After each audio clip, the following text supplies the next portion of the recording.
welcome to the next instalment of Data Miners Knowledge Academy. I'm Hugh Farquhar and I'm the Vice President of Product for Physical Security. Today we're going to explore how geospatial technology can automate global detection of events, contextualize risks faster to understand the potential scale of impact, and how it simplifies operations for small teams or command centers by shortening critical decision cycles. I think it's fair to say that the last few years has been extremely challenging for many organizations. Not only has the pandemic changed how and where we work, but corporate security functions have often been the first line of defense in mitigating COVID-19 risks within their organization. At the same time, the risks corporate security professionals are more used to managing, such as tropical storms, wildfires, public disruption, terrorism, and violent crime, appear to be growing in frequency and severity.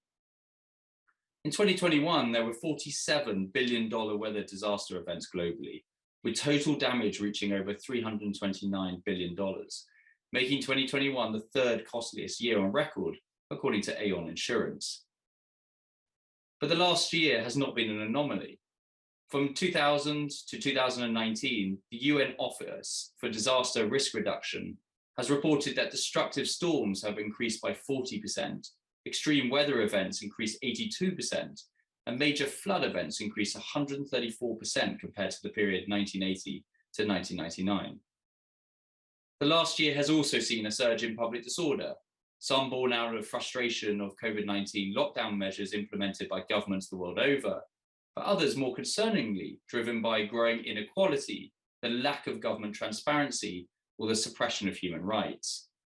The pandemic has left most governments reeling under excruciating debt burdens. According to the Institute of International Finance, at the beginning of 2022, global debt was sitting at approximately $303 trillion, or 351% of world GDP. Now add in the impact of the conflicts in Ukraine, and it is clear that unemployment, food prices, and infrastructure outages are likely to drive socio-economic unrest, whilst governments struggle to balance their books and keep the cost of living for their citizens at manageable levels. Socio-economic factors are also a key driving force behind violent crime. According to the Gun Violence Archive, 2020 and 2021 recorded successive record numbers of mass shootings ever, with 611 incidents in 2020 and 693 in 2021. Most worryingly, commercial and retail premises account for almost 50% of those attacks. For organizations trying to safeguard their employees, facilities, or business critical operations, planning for crises have never been so crucial. As companies have grown and developed in size and complexity, they have become more susceptible to financial, safety, and reputational implications of these events.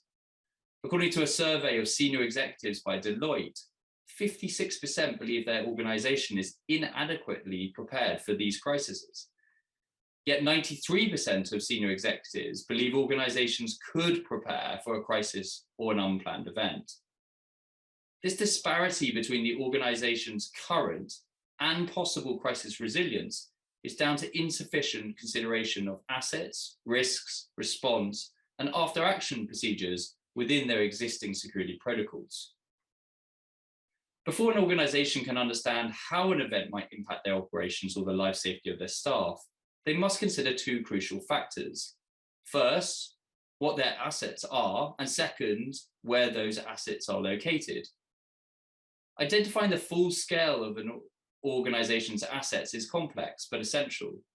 If an organization wishes to become truly resilient to risk events, they must understand where assets are located globally, how critical they are to business operations, and who in the organization has the responsibility for the protection or recovery of those assets during a crisis. Considerable thought must also be given to how frequently this data is updated, recognizing that some assets are not static. Employees are constantly moving, supply chains adjusting, offices relocating, and business critical operations always evolving. Consequently, the best way to address these factors is by ensuring that the data is synchronized and unified in a central hub, as opposed to being siloed in different departments or stored on disparate systems. The data from the hub can then be mapped, allowing security teams and risk managers to develop domain awareness from which they can begin to assess and monitor what risks might impact which assets. This visual representation of asset locations is especially important for those not familiar with the local geography. For instance, a GSOC in North America managing an incident in Europe. But this visualization of the risk events and proximity to assets is only one piece of data that will determine the potential scale and impact to an organization. The problem is, just as with asset data, risk information is usually consumed via disparate online portals and alerted via different communication channels. Organizations are then left to piece together the varying data to build a holistic picture of immediate risks and after effects. This process could take several hours, limiting the effectiveness of a mitigating response. The multi-layer capabilities of geovisualization allow for a much broader contextualization of an event. For example, if we think of a hurricane making landfall on the east coast of the US, by ingesting multiple data sources into a single geospatial platform, not only can we see the hurricane's path of where it is heading and what assets are within the hurricane cone, but we can also see radar imagery visually depicting the power of the storm or the amount of rain forecast. We can also watch live traffic camera feeds of the destruction to infrastructure as the hurricane makes landfall. We can see plane traffic data diverting around the storm. We can see storm surge, flood, and tornado warnings put out by the National Weather Service.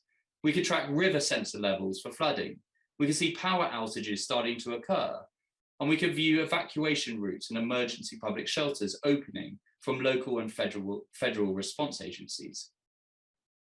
This rich tapestry of data layered on top of each other paints a far more accurate picture of the risk of a hurricane making landfall beyond the destruction of the 100+ mile-an-hour winds that it might bring. All of this allows corporate security executives to make better informed decisions faster, potentially saving in millions in operational losses or even lives. Finally, an integrated mapping platform allows for enhanced reporting to key stakeholders. Instead of static emails or PDFs or slide deck reporting, GSOC officers and intelligence analysts can brief executives dynamically, using the map to move from one risk event to another, as well as being able to click on and off additional layers to drill into the asset details to get clarity on the threat to operations or life safety. In summary, for businesses to survive this complex operating environment, companies must move away from old crisis methodologies and adopt cohesive policies that leverage new technologies for data management, risk monitoring, and reporting. Geospatial technology underpins an organization's ability to proactively identify risks to business disruption or employee life safety, allowing corporate security teams to rapidly adapt their responses to minimize the impact of ongoing events. This enhancement of duty of care towards its employees and customers ensures the organization is more likely to maintain business continuity during even the largest crisis events. Thank you for your time today, and please do click on the link in this slide to reach out for more information or request a demo of our geovisualization tools within the platform. I look forward to speaking with you all soon.